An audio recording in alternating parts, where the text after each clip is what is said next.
from nicotine addiction. It is not a pleasant death. I've seen people walk around with emphysema. I've seen people die from lung cancer. It is not pleasant. I've seen a diseased lung. These are things that kids need to realize that this will happen to you. If Alison Briner could compose her own music, it would be a composition about a happy family. A family that didn't smoke. The youngest of 3 children, Alison's known the comfort of a loving father's arms since she was a baby. Dick Briner doted on his little girl, sharing the seasons with his family like any other proud father. Hey, Allie, say hi to Mama. Good night. Well, boy, she's animated, huh? Alison was always the focus of the family's attention. And with every new year came more family fun. Hi, Mom. From the pools at spring It's lovely here. to summers in the surf. Something stupid. Dick was always there to carve new memories, Wait, let's see it. to harvest the fruits of the fall. Beautiful. There we go. What a crew, huh? Dick believed in traditions like the family Christmas tree, Now you carry the basket. Come on, get a hole. like visits to Santa, was his gift to his family for the little girl he loved. Oh, my goodness. How good. Wow.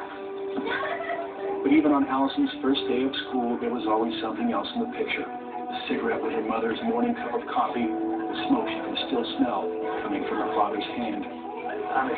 Still, Dick was always larger than life to his little girl. He even jumped from airplanes. He was a hero dad. For my entire life, it was with him. And I've never known anything else. But even heroes eventually fall to earth, and Dick was no exception.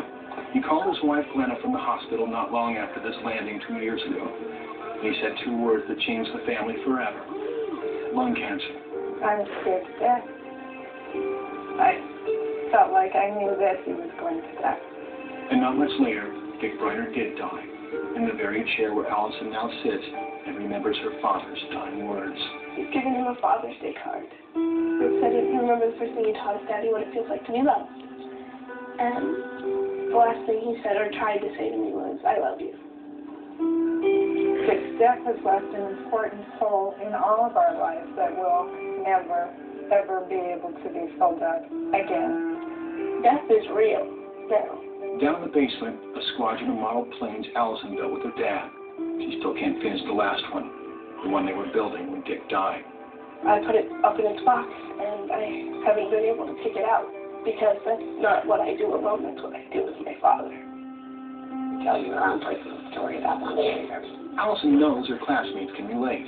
That's why she tells them about her dad every chance she gets. Every Christmas Eve, my father used to read "'Twas the Night Before Christmas" stuff. It was the night before Christmas. Went all through the house. This year my brother read it to him, because he couldn't find the breath to speak.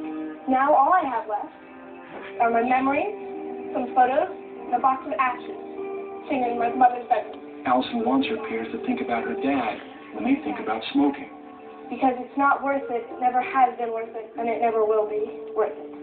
If even one person stops smoking, then I'm happy.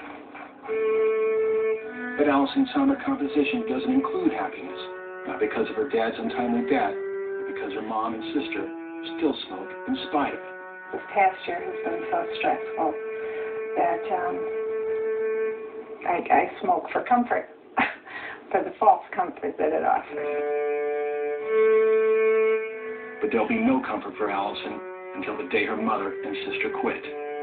You'd think they'd learn their lesson from watching him die, and I'm upset because I know one of those two is going to die.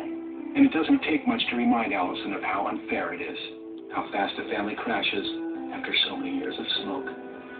I'm 14. I'm not designed to be able to take that kind of emotional shock. Years from now, I mean, they'll be dealing with this still.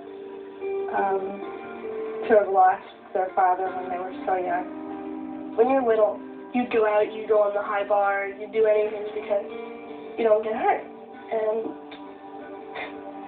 that's not there anymore. Even walking downstairs doesn't feel the same anymore because he's not there when I get down. I will never be the same person again. This is great.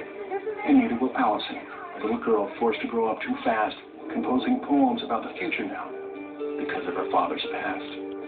I watch in agony as you leave me. I watch in agony as you die. With you dies a part of me, an essential part of me, the part of me that knew that everything would be all right.